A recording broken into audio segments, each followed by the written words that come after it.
Bien-aimés dans le Seigneur, bonjour. Réveillons-nous et commençons une journée avec la méditation. Méditons ensemble est un programme journalier qui nous donne l'occasion de sonder les Écritures, de méditer la parole de Dieu et donner un sens spécial pour notre journée.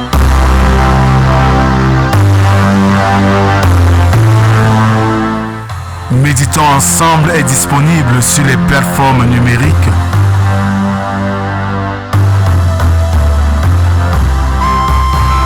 Pour vos sujets de prière, contactez la production au 237 6 91 28 29 85 via WhatsApp.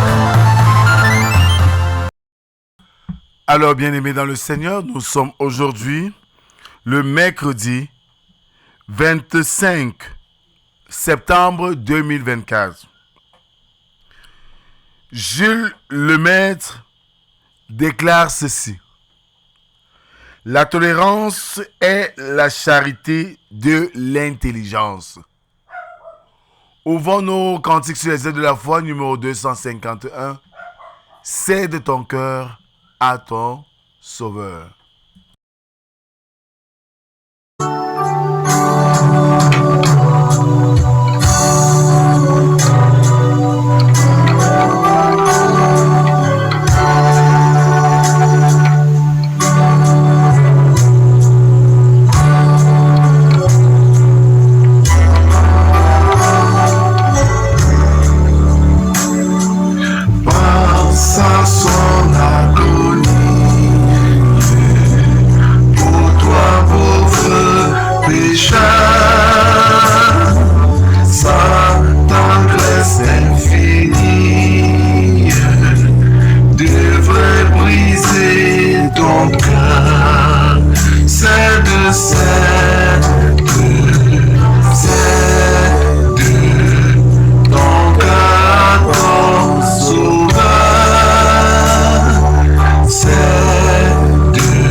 Psaume 8.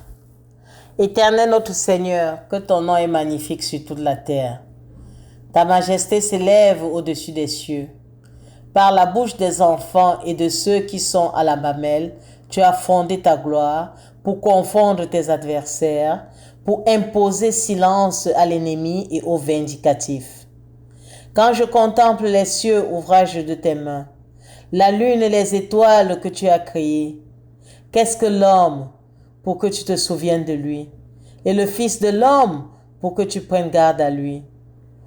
Tu l'as fait de peu inférieur à Dieu, et tu l'as couronné de gloire et de magnificence. Tu lui as donné la domination sur les œuvres de tes mains. Tu as tout mis sous ses pieds, les brebis comme les bœufs, et les animaux des champs, les oiseaux du ciel et les poissons de la mer, tout ce qui parcourt les sentiers des mers. Éternel notre Seigneur, que ton nom est magnifique sur toute la terre. Amen. Merci Seigneur pour cette autre occasion que tu nous donnes ce matin de nous rapprocher de toi. Donne-nous Seigneur une intelligence bien affûtée pour comprendre ce que tu as à nous dire ce matin par ta parole qui est la vérité et la vie. Parle Seigneur, nous t'écoutons. Amen. Jérémie 26, les versets 1 à 19. Là, il est écrit. Au commencement du règne de Joachim, fils de Josias, roi de Juda, cette parole fut prononcée de la part de l'Éternel en ces mots. Ainsi parle l'Éternel. Tiens-toi dans le parvis de la maison de l'Éternel et dis à ceux qui de toutes les villes de Juda viennent se prosterner dans la maison de l'Éternel toutes les paroles que je t'ordonne de leur dire. N'en retranche pas un mot. Peut-être écouteront-ils et reviendront-ils chacun de leur mauvaise voie. Alors je me repentirai du mal que j'avais pensé leur faire à cause de la méchanceté de leur action. Tu leur diras, ainsi parle l'Éternel, si vous ne m'écoutez pas quand je vous ordonne de suivre ma loi que j'ai mise devant vous, d'écouter les paroles de mes serviteurs, les prophètes que je vous ai envoyés dès le matin et que vous n'avez pas écouté. Alors je traiterai cette maison comme Silo et je ferai de cette ville un objet de malédiction pour toutes les nations de la terre. Les sacrificateurs, les prophètes et tout le peuple entendit Jérémie prononcer ces paroles dans la maison de l'Éternel. Et comme Jérémie achevait de dire tout ce que l'Éternel lui avait ordonné de dire à tout le peuple, les sacrificateurs, les prophètes et tout le peuple se saisirent de lui en disant « Tu mourras ». Pourquoi prophétises-tu au nom de l'Éternel en disant « Cette maison sera comme Silo et cette ville sera dévastée, privée d'habitants ».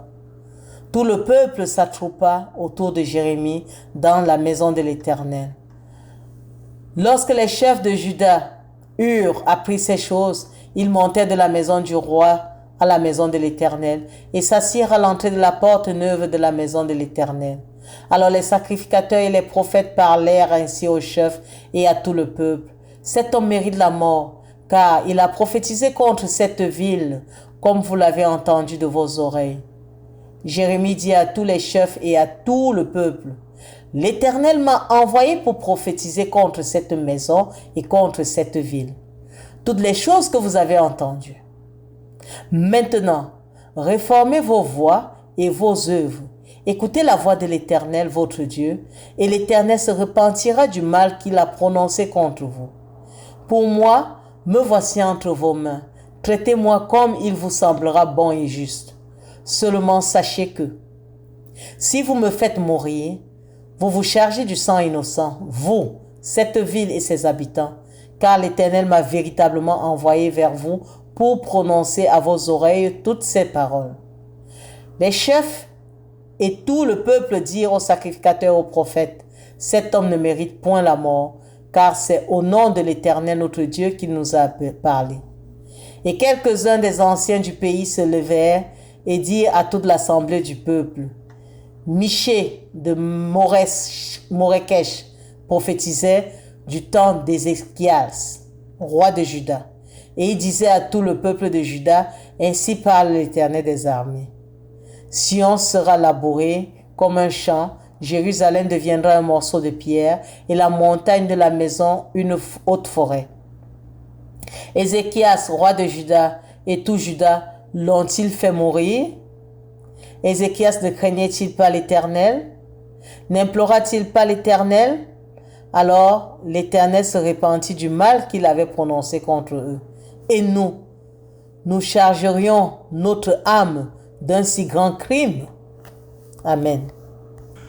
Oui, mes bien-aimés dans le Seigneur, il s'agit là de la prophétie sur la destruction du temple et de la ville qui est prédite par le prophète Jérémie. Les prophètes envoyés par Dieu ne doivent pas chercher à plaire aux hommes, ni à chercher à se soustraire par tous les moyens à la persécution. Remarquez à quel point Dieu, dans sa grâce, est patient. Il annonce encore, par la voix du prophète, que si Juda persiste dans sa désobéissance, ces villes et en particulier le temple seraient détruits. Quelle mise en garde supplémentaire pouvait être encore espérée? Ceux qui ne seront pas attentifs aux avertissements de Dieu seront alors l'objet de sa malédiction.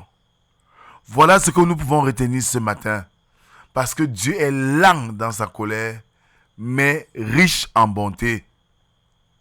Nous devons être toujours très attentifs à son écoute et éviter d'aller contre sa volonté. Amen. Nous te rendons grâce, Seigneur, pour cette journée et pour, Seigneur, tout ce que nous aurons à faire. Car avec toi, nous sommes plus que certains que nos forces, nos faiblesses seront nos forces parce que tu nous aideras à les braver. Nous te confions cette journée avec toutes nos activités.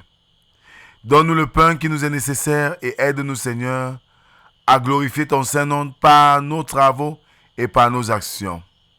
C'est au nom de Jésus-Christ, ton Fils, que nous t'avons ainsi prié, lui qui nous a appris à te dire: Notre Père qui es aux cieux, que ton nom soit sanctifié, que ton règne vienne, que ta volonté soit faite sur la terre comme au ciel. Donne-nous aujourd'hui notre pain de ce jour. Pardonne nos offenses, comme nous pardonnons aussi à ceux qui nous ont offensés. Ne nous soumets pas en tentation, mais délivre-nous du mal, car c'est à toi qu'appartiennent le règne, la puissance et la gloire pour les siècles des siècles. Amen. En guise d'exhortation, nous ne devons pas chercher à plaire aux hommes, mais nous devons chercher à plaire à Dieu. Quel que soit le niveau des menaces ou des persécutions que la société peut nous infliger, restons fidèles à Dieu, car c'est lui qui a le pouvoir sur nos vies. Il peut décider même de la position de notre âme. Que la grâce, l'amour, la paix de Dieu soit notre partage pour toujours et à jamais, au nom du Père, du Fils et du Saint-Esprit. Amen. C'est l'occasion pour nous de dire merci à tous ceux-là qui soutiennent la production de cette œuvre d'évangélisation. Et nous vous annonçons le 20 octobre 2024 l'installation du pasteur Rodrigue Descages, promoteur de ce canal d'évangélisation. Ce sera à Manjo Centre. Pour tout renseignement complémentaire, veuillez nous contacter par le numéro WhatsApp